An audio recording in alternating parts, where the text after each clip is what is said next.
A pleasure to meet y'all at last, and welcome back to Nerf Secret Revealed Distance Gauge Part 2. So for today's test, I'm more than proud enough to present to you the almighty Wild Edition. Now I really do feel like that you're probably wondering exactly what I'm wondering. If they want to bring a new line to the Super line, then why wouldn't they just call it something different, like call them the Wild Blasters or Wild Shots series, in the same way that Flip Shots was around? Instead they go with Wild Edition. Edition would basically signify how this would supposedly be a whole different version of the same exact line. But it is in fact a whole different line. It includes a few new blasters out there. This one, of course, is the Parsonage, which is in fact a prospect. I've mentioned before that the prospect is in fact another super blaster that would come out here in 2022 and 2023 where I'm testing this out. I basically have the Parsonage, which was indeed released in America, but it just seems that the prospect wasn't necessarily made as an American release, most likely international. In any case though, this is basically the same exact blaster, just repainted differently. And so what we're going to do here is simply have a range test comprised of this blaster and 4 darts pretty much. Now we're going to include any more than that.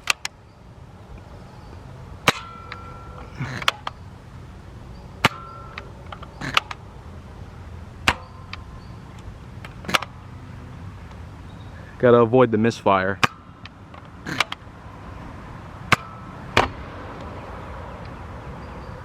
Alright.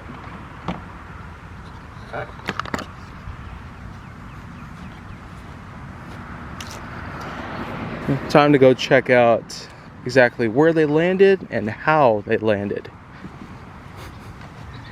How does this stack up compared to many others? Let's just see what's at hand.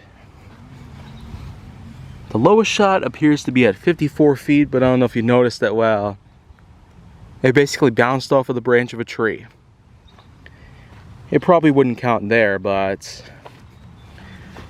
61 feet is the median.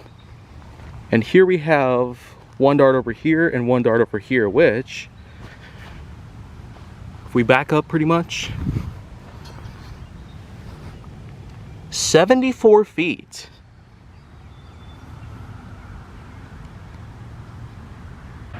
In my eyes, I actually find those results to be really amazing.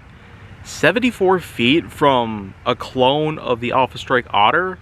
I've even tested the Otter myself. I put it through an episode of Distance Gauge last year, and man, was it incredible to see an Alpha Strike blaster actually do some good performance for once. But it seems that with a wild blaster like this, we've been able to do even better.